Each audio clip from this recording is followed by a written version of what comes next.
할렐루야. 예, 잘 오셨습니다. 오늘 하루도 고생 많으셨습니다. 하루의 고생 끝에 예배로 하루를 마무리하시니 은혜 가득한 하루의 마무리가 되시기를 소망하고, 은혜만 받는 것이 아니라 응답의 발걸음이 되시기를 주님의 이름으로 간절히 축원합니다. 우리 좌우 앞뒤에 계신 분들과 이렇게 인사하겠습니다. 잘 오셨습니다. 네, 잘 오셨습니다. 또 이렇게 인사할까요? 오늘은 은혜가 가득합니다. 네, 오늘은 은혜 가득합니다. 네, 지난주 우리가 태풍 경보와 주의보 때문에 이 자리에서 함께 예배를 드리지 못했는데, 그래서 우리가 지난주에 함께 나눠야 했던 에스더 6장 말씀을 함께 나누고자 합니다. 그래서 오늘 말씀 에스더 6장 1절에서 14절까지의 말씀을 근거로 하나님의 손길이라는 제목으로 함께 은혜를 나누고자 합니다. 말씀 제목 한번 따라 하시겠습니다. 하나님의 손길. 예, 제목만 들어도 은혜롭지 않습니까? 네, 은혜 다 받으신 겁니다, 그러면. 예. 좋습니다. 2주가 지났기 때문에 에스더서 5장 리뷰를 잠깐 하도록 하겠습니다. 에스더가 이제 왕을 만나고자 했습니다. 근데 에스더가 기존에 이제 모르드게와 유다 백성들에게 부탁을 했죠. 나도 3일간 금식 기도를 할 테니 우리 모두가 함께 3일 동안 금식 기도를 합시다라고 이야기합니다. 그런데 이 3일이 완전히 끝나기도 전에 3일째 되던 날 에스더가 왕을 만나기 위해서 직접적으로 만날 수는 없지만 왕께 제일 가까이 나아갈 수 있는 자리까지 나아갑니다. 근데 그때 때마침 왕이 에스더를 발견하고 한동안 찾지 않았던 에스더를 보고 너무나 기쁜 나머지 그 여인을 불러다가 이렇게 이야기합니다. 내가 원하는 것이 무엇이냐? 네가 이 나라의 절반이라도 주겠다라고 이렇게 이야기를 했었죠. 기억나십니까? 이때 제가 한 가지 말씀드렸죠. 이 남자 저도 모르겠다고. 저 기억나시죠? 네, 이 남자의 마음은 저도 모르겠습니다.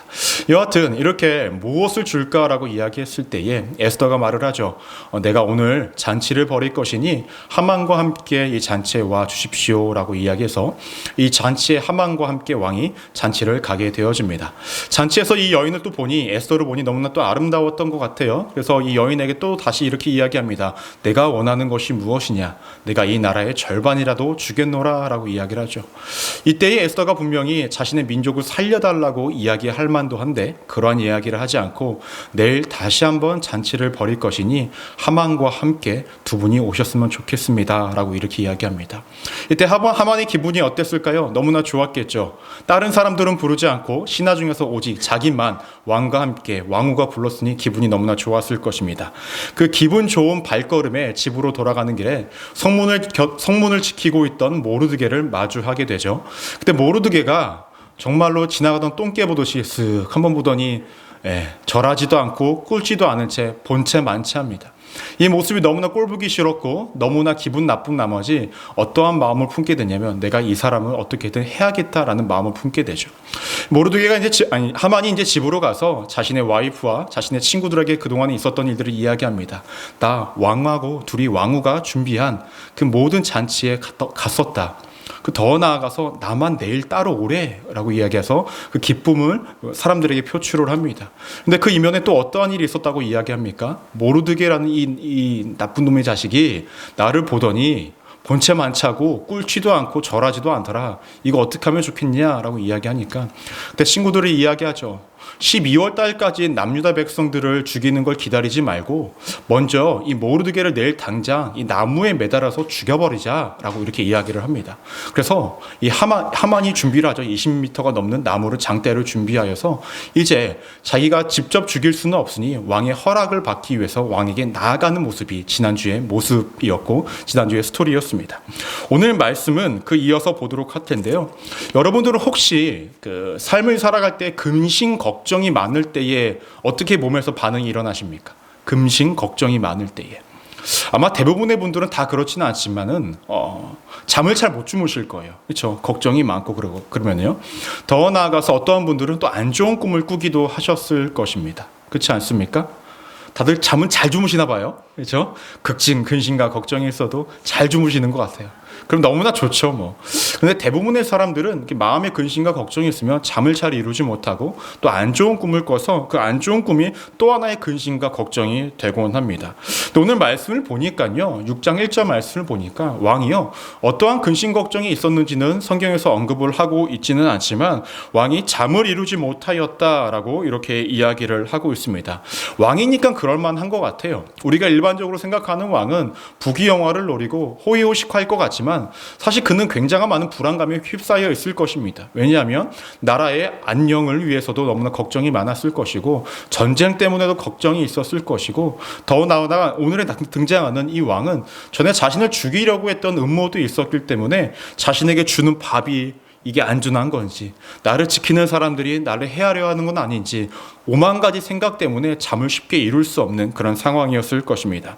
그런 와중에 이 왕이 했던 행동이 무엇이었냐면은 아무래도 여러분들 잘 아시다시피 왕의 모든 일대기는 다 사관이 기록하지 않습니까? 서기관들이 다 기록하잖아요. 그래서 과거에 어떠한 일을 내가 해왔는지에 대해서 역대일기를 신하를 통해서 읽어보라라고 해서 그것을 듣기를 시작을 합니다. 근데 그때에 어디를 읽게 되냐면 이 신하가 과거에 자신을 죽이려고 했던 빅단과 데레스라는 사람을 자신이 처벌했던 사건을 듣게 되어집니다.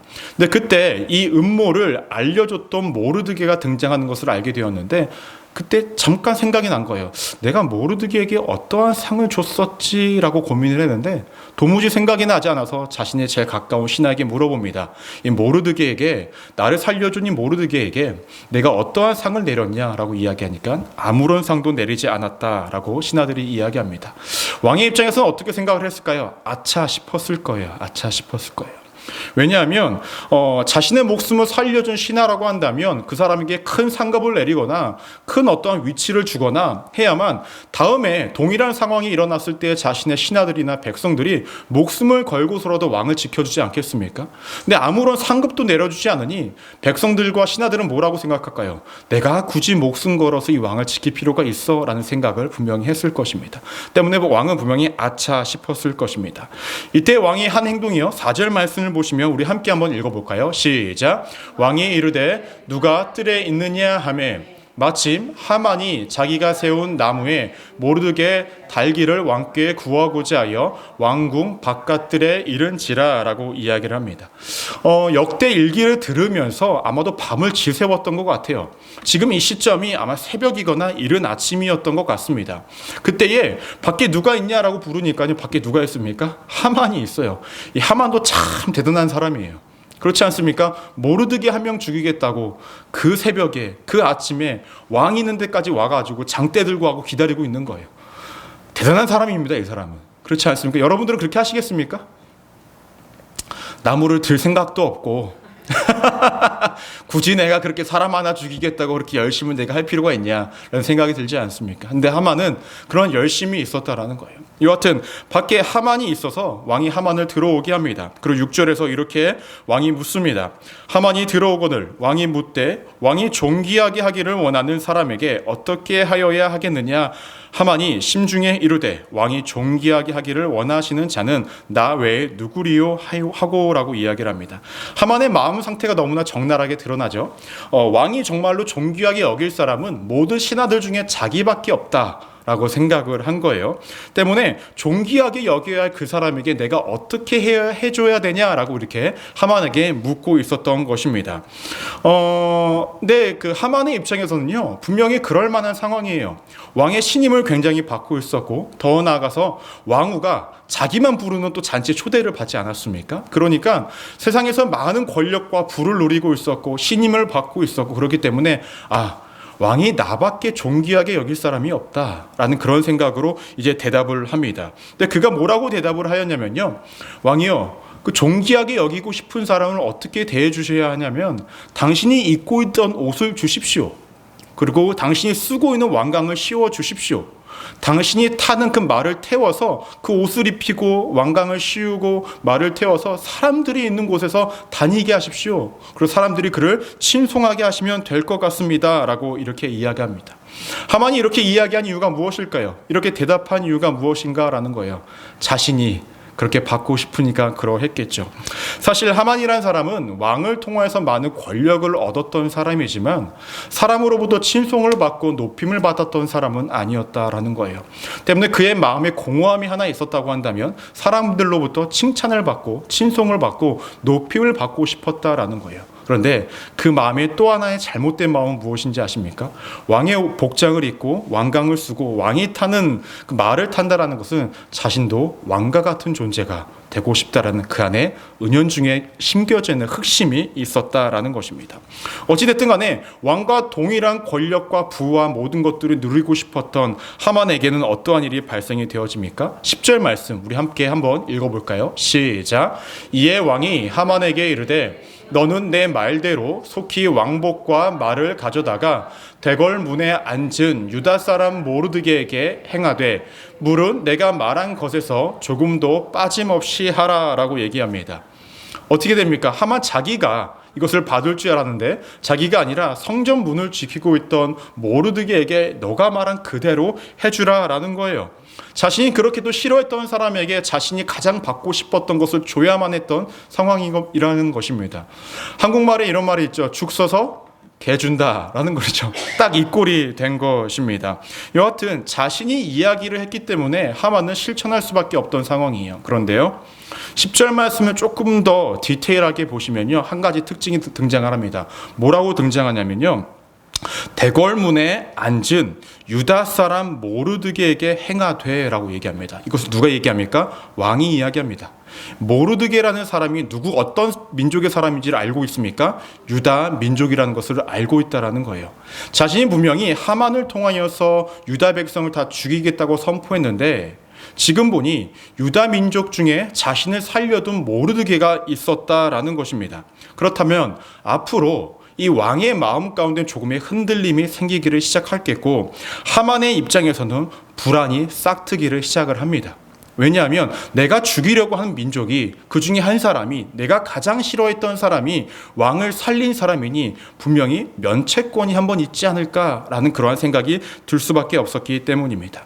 여하튼 왕의 명령에 따라서 모르드게는 왕의 옷을 입고 왕관을 쓰고 말을 타고 사람들 앞에서 친송을 받습니다. 그런데요 12절 말씀을 보시면 이렇게 언급합니다. 모르드게는 다시 대궐문으로 돌아오고 하만은 번뇌하여 머리를 싸고 급히 집으로 돌아가서라고 이야기해요. 왕을 통해서 사람들에게 친송받는 퍼포먼스가 끝나고 이 모르드게에게는 바뀐 상황이 있습니까? 아무것도 없어요. 다시 대궐문으로 가서 그것을 지키는 것이 전부였다라는 것입니다. 물론 그의 마음 가운데는요 조금의 희망의 싹이 트기를 시작했을 거예요.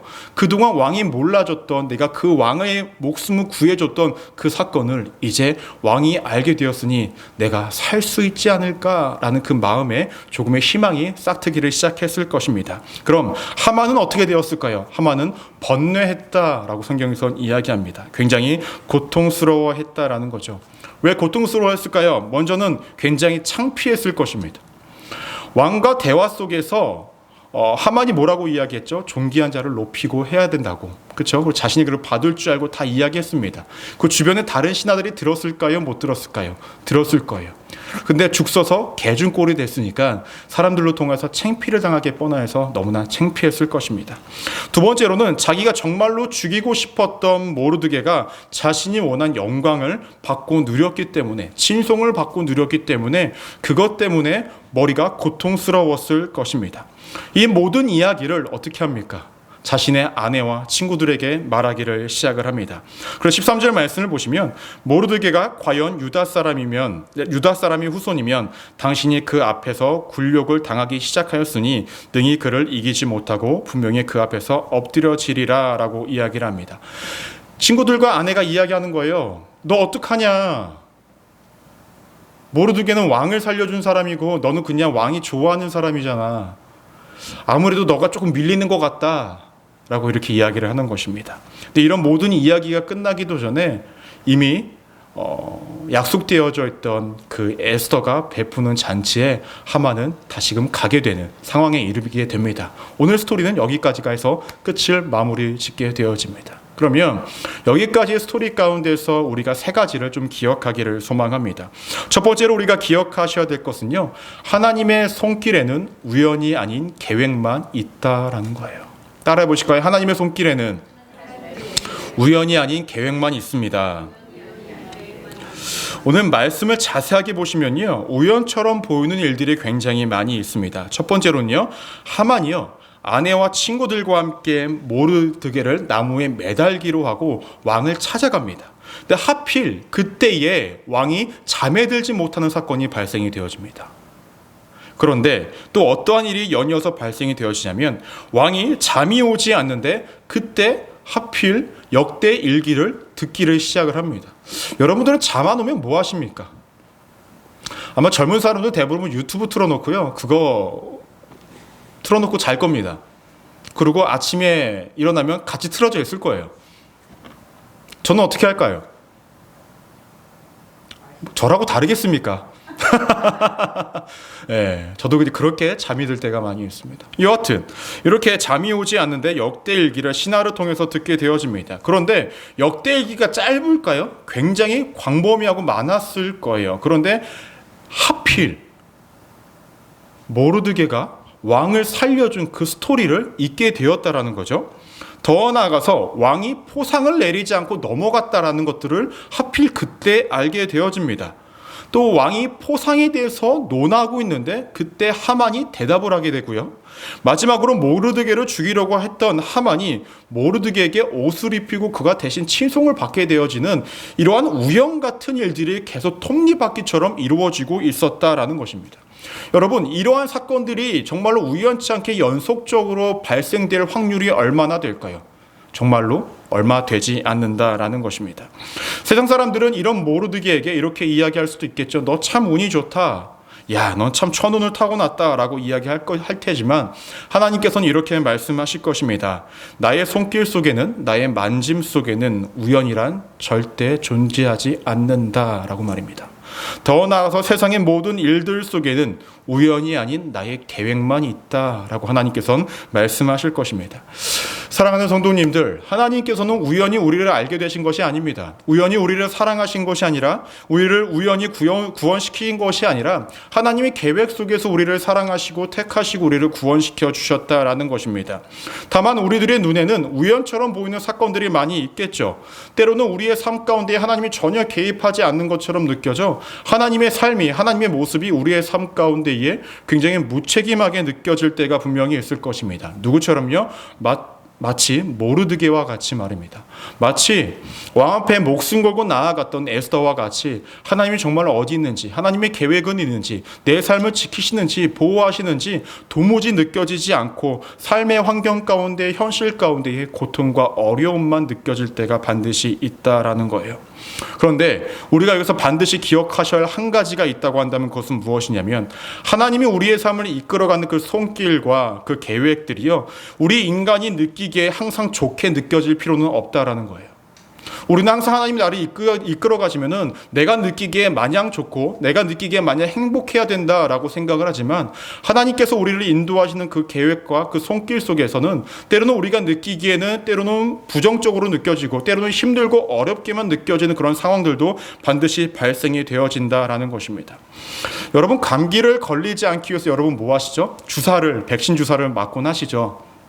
안 맞으세요? 네, 맞으시죠? 네, 그럼 주사 맞기 좋아하시는 분 계시나요? 주사 맞기를? 없죠. 저는 어떻게 할까요? 좋아할까요? 저도 이게 주사 맞을 때면 저도 고개를 돌려요. 네, 저도 골려서, 저는 공부를 잘했어도 의사할 그건 아닌 것 같아요. 그 피나고 이런 거 제가 잘 못 봐요. 참 얼굴하고 안 어울리죠? 네, 그런 거 잘 못 보는 스타일입니다. 그런데 제가 정말로 주사를 죽기보다 맞기 싫었던 적이 한 번이 있었습니다. 차라리 내가 아프고 만다, 차라리 주사를 안 맞고 만다 한 적이 있었어요. 언제였냐면, 제가 이제 한국에 있었을 때에 몸이 좀 좋지 않아서 병원에 갔는데 누나가 소개시켜준 병원으로 갔습니다. 근데 그 병원에 간호사로 일하시는 분이 누나 친구였어요. 누나 친구인데 언제부터 제가 알았냐면은 그 누나를 제가 중학교 때부터 알았으니까 한 20년 알았던 누나 친구예요. 어렸을 때부터 서로 다 보고 막 이렇게 커왔던 이제 친구인데, 병원에서 이제 제가 진료를 받고 이제 주사실로 가라고 그래서 이제 주사실로 갔습니다. 근데 이제 주사를 맞으려고 기다리고 있는데 그 누나가, 간호사가 들어오는 거예요. 그랬더니 저한테, 야, 바지 벗어. 라고 얘기를 하는 거예요. 엉덩이 주사 맞아야 된다고. 엉덩이 맞아야 된다고. 그래서 빨리 나가라고. 누나 말고 다른 간호사 들어오라고. 그러니까 지금 간호사 없어. 나밖에 없어. 빨리 엉덩이 까. 이렇게 얘기를 하는 거예요. 정말로 죽기보다 정말로 주사 맞기 싫더라고요. 근데 전 주사를 맞았을까요? 안 맞았을까요? 맞을 수밖에 없었죠. 다시는 그 병원 안 갔습니다. 예. 정말 죽기보다 싫지 않겠습니까? 예. 그래서 또 경험이 있습니다. 그런데 여러분, 주사가 너무 아프다고 맞기 싫다고 안 맞으면 어떻게 되죠? 우리의 삶 가운데 더 아픔이, 감기를 통하도 고통이 있다라는 거죠. 우리의 삶 가운데 아픔과 힘듦이 있다고 할지라도 그것이 우리에게 마냥 나쁜 것은 아니라는 거예요. 하나님 우리를 인도하시고 손길 가운데 있을 때에 우리가 느낄 때에 아프고 고난과 고통이 있을 수가 있습니다. 하지만 하나님께서는요, 그 아픔과 고통과 아픔으로만 우리의 삶을 마침표를 찍으시는 것이 아니라 그 모든 것들을 통해서 하나님의 손길은 또 다른 계획 속에서 우리를 가장 좋은 길로 인도해 나가신다라는 것입니다. 하나님의 손길은요, 단 한 번도 단 한순간도 우리를 놓지 않으십니다. 언제나 가장 안전한 길로, 가장 좋은 길로 우리를 인도해 가고 있다라는 것입니다. 다만 우리가 체감적으로 느꼈을 때에 때로는 힘들고 어려운 일도 있겠지만 그것이 끝이 아님을 기억하십시오. 그리고 하나님의 손길에는 모든 것들의 우연이 아니라 하나님의 계획 속에 있으니 내 삶에 펼쳐지는 우연 같은 모든 사건들은 하나님의 계획 속에 이루어지고 있다는 것을 믿으시기를 바랍니다. 그리고 언제나 나의 삶 가운데 가장 안전한 길로, 가장 좋은 길로 인도하시는 그분의 손길을 신뢰하고 믿으며 나아가셔서 언제나 하나님의 인도하심 속에 살아가시는 우리 믿음의 성도님들 되시기를 주님의 이름으로 간절히 축원합니다. 두 번째로 우리가 기억하셔야 될 것은 무엇이냐면 하나님의 손길에는 뜻하심이 있고 인간의 손길에는 어리석음이 있다라는 거예요. 하나님의 손길에는 뜻하심이 있고 인간의 손길에는 어리석음만 있다는 것입니다. 하만이라는 사람은 왕이 자신에게 묻는 것들에 대해서 자신에게 주어질 영광이라고 생각하면서 많은 것들을 이야기를 했었습니다. 그만큼 자신이 이야기하면 왕도 다 들어줄 것이라고 생각을 했죠. 그만큼 자신이 가진 권력과 자신의 힘도 있었고 자신이 누리는 것들도 있었기 때문에 다 이루어질 거라고 여겼습니다. 하지만 그의 그 교만한 마음과 자만했던 그 마음의 결과는 무엇이었습니까? 자신이 가장 싫어하는 사람에게 자신이 가장 원하는 것을 내어주게 되는 결과를 맞이했다라는 것입니다. 누가복음 14장 11절 말씀을 보시면 이렇게 언급합니다. 무릇 자기를 높이는 자는 낮아지고 자기를 낮추는 자는 높아지리라 라고 이야기합니다. 예수님께서 명확하게 이야기하시죠. 자기가 높아지는 자는 반드시 낮아질 것이고 너희가 스스로 낮추는 자는 높아지리라 라는 말씀이 오늘 에스더서에서 명확하게 드러나고 있다는 것입니다. 사람이란 모든 존재가 자신이 제법 지혜롭다고 자신이 모든 것들을 할 수 있다고 여기지만 세상에 그 많은 권력, 왕 다음으로 많은 것들을 누렸던 하만이라는 사람이 자신이 제법 똑똑하고 자신 모든 것들을 할 수 있다라고 여겼지만 자신이 가장 갖고 싶었던 것들은 누리지 못하는 가장 어리석음이 말씀에서 드러나고 있다는 것입니다. 사람의 손길을 통하여서 이루어지는 모든 것들에는 항상 불완전함만 있습니다. 하지만 하나님의 손길을 통해서 이루어지는 것들은 완전함만 있다는 것을 우리가 기억해야 한다라는 것입니다. 여러분, 오늘 말씀을 명확히 보시면 모르드게가 왕의 존귀함을 받은 후에 그가 했던 행동이 무엇이 있었습니까? 다시금 대궐에 가서 자신의 일을 묵묵히 감당을 합니다. 즉 침묵만 일관하고 있었다라는 거예요. 자신이 전에 분명히 위기 가운데 있어서 어려움 가운데 있어서 호들갑을 떨었을 때가 분명히 있었죠. 에스더를 불러다가 너가 지금 가만히 있을 때가 아니다. 너 지금 움직여야 하고 너가 지금 왕후의 자리에 오른 것은 우리 민족을 살리기 위한 때가 아니냐라고 엇박을 지르면서 이야기할 때가 있었는데 그렇게 소리를 친다고 해서 그 상황이 모든 것들이 바뀌는 것들이 있었습니까? 아무것도 없었습니다. 다만 모르드게는 침묵하고 가만히 있었을 때에 느껴지는 한 가지가 있었겠죠. 그것은 무엇입니까? 에스더가 왕을 마주하는 것을 봤습니다. 더 나아가서 그동안 잊혀졌던 자신이 왕을 구했던 그 사건이 다시금 드러나게 되어집니다. 즉 자신이 호들갑을 떨고 나서서 자신의 삶의 문제, 자신의 목숨의 문제, 자신 민족의 그 살리는 문제가 해결되어지는 것이 아니라 전적으로 하나님의 손길이 있어야만 했고 하나님의 이끄심이 있어야만 그것이 이루어짐을 알았기 때문에 그는 왕 앞에 가서 우리 민족을 살려달라고, 왕 앞에 가서 나를 살려달라고, 하만이 저렇게 억측 부리는 것, 잘못하고 있는 것을 고자질하거나 어떠한 이야기도 하지 않은 채 침묵하며 자기 자리를 지키고 있었다라는 것입니다. 여러분, 이것이 너무나 중요한 문제입니다. 인간의 손길은 자신들이 백날 만들어가도 완전치 못하는 그 길입니다. 하지만 하나님께서 만들어 가시는 그 길은 분명히 하나님의 뜻이 있고 완전함만이 그 안에 있다라는 거예요. 여러분, 어떠한 것들을 선택하기를 원하십니까? 하나님의 손길입니까? 아니면 인간의 손길입니까? 여러분, 제발 하나님의 손길만을 선택하시기를 바랍니다. 힘들고 어렵게 느껴진다 할지라도 그 길은 완전한 길이고, 힘들고 어렵게 느껴진다 할지라도 하나님의 뜻과 하나님의 섭리가 있는 길이니 하나님의 손길 가운데 거하시는 우리 믿음의 성도님들 되시기를 주님의 이름으로 간절히 축원합니다. 마지막으로 우리가 기억하셔야 될 것은 무엇이냐면, 하나님의 손길에는 변치 않는 초심이 있고 인간의 손길에는 변심이 있다라는 거예요. 따라해 볼까요? 하나님의 손길엔 변치 않는 초심이 있고 인간의 손길엔 변심이 있습니다. 여러분, 하나님은 변치 않으신다는 거 믿으십니까? 여전히 여러분들을 사랑하고 계심을 믿으십니까? 태초부터 우리를 창조하신 그 시점부터 단 한순간도 하나님은 우리를 놓지 않으셨고 여전히 동일하게 사랑하고 계십니다. 그 초심, 변치 않으신 분이 하나님이시라는 거예요. 그런데 에스더서 5장 14절 말씀을 보시면, 그의 아내 세레스와 모든 친구들이 이르되 높이가 50규빗 되는 나무를 세우고 내일 왕에게 모르드게를 그 나무에 매달기를 구하고 왕과 함께 즐거이 장치에 가소서 하니, 하만이 그 말을 좋게 여기고 명령하여 나무를 세우니라 라고 얘기합니다. 아내와 친구들은 하만이 잘 되는 모습을 보고 기고만장해서 시간도 끌지 않고 이제 12월까지 뭘 기다리냐, 나무 하나 가져다가 왕에게 허락받고 모르드게를 못 박아버려라, 죽이라 라고 이야기를 합니다. 그런데 이제 상황이 바뀌니 뭐라고 이야기하는지 아십니까? 6장 13절 말씀을 보시면 이렇게 언급합니다. 모르드게가 과연 사람의 후손이면 당신이 그 앞에서 굴욕당하기를 시작하였으니 능히 그를 이기지 못하고 분명히 그 앞에 엎드려지리라 라고 이야기합니다. 처음에 5장에서 말하는 친구들과 아내는 뭐라고 이야기합니까? 이 하만을 응원하고 하만을 부추기고 하만이 잘 됐다라고 이야기를 하다가 이제 상황이 바뀌니까 아유 너 어떡해 안 됐다 라고 이야기하는 것이 전부였다라는 것입니다. 말과 행동의 모든 것들이 변하는 것이 인간의 본능입니다. 자신에게 불리해지고 자신의 해를 당할 것 같으면 그 순간 자신의 발을 쓱 빼는 것이 인간의 본성이라는 것입니다. 자신의 유익과 만족에 따라 변심하는 것이 사람이지만, 하나님은 어떠한 상황 가운데서도 변치 않고 그 초심을 유지한 채 여전히 우리에게 손길을 내밀고 계시는 분이라는 것입니다.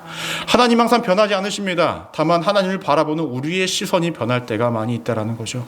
하나님 항상 그 자리에 계신데 우리가 여기를 바라보고 하나님 어디 계세요? 저기를 바라보고 하나님 어디 계세요? 합니다. 하나님 저기 가만히 계신데, 그리고 하나님이 보이지 않습니다 라고 이야기하는 것이 우리들의 어리석음이라는 것이죠.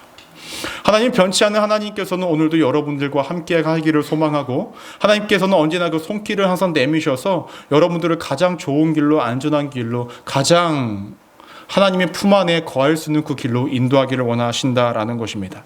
말씀을 정리하고자 합니다. 우리 성도님들은 하나님의 손길을 느끼고 경험하며 살아가십니까? 그렇다고 한다면 너무나 다행입니다. 만약에 내가 하나님의 손길을 경험하지 못하고 살아가고 있다고 한다면, 내가 행여나 내가 가진 어떠한 부와 명예와 어떠한 것들, 아니면 사람이나 어떤 환경이나 이 모든 것들을 의지하고 그 손길에 나의 인생을 맡기고 있는 건 아닌지를 한번 되돌아보시기를 바랍니다. 하나님의 손길에는요, 하나님의 계획에 맞게, 하나님의 뜻에 맞게, 하나님의 타이밍에 맞게 모든 것들을 순차적으로 일구어 가십니다. 다만 그 느껴지는 우리의 체감이 조금 불안하고 부정적으로 느껴진다 할지라도 그것은 우리의 체감일 뿐 우리를 망하게 하는 길은 아니니 그것을 기억하셔서 항상 그 길을 온전히 잘 따라가시기를 소망합니다. 또 하나님의 그 손길에는 조금의 어리석음도 없고 변치 않는 손길이니 그 손길에 믿음을 가지고 끝까지 기대며 그 손 붙잡고 매일을 살아가시기를 소망합니다. 그때에 여러분들의 삶은 하나님의 은혜 가운데 있을 것이고 하나님의 품 안에 있을 것이며 하나님과 함께 걸어가는 믿음의 여정이 되어질 것입니다. 언제나 그렇게 하나님의 손길 가운데서 은혜 가운데 거하는 우리 믿음의 성도님들 되시기를 주님의 이름으로 간절히 축원합니다. 기도하시겠습니다.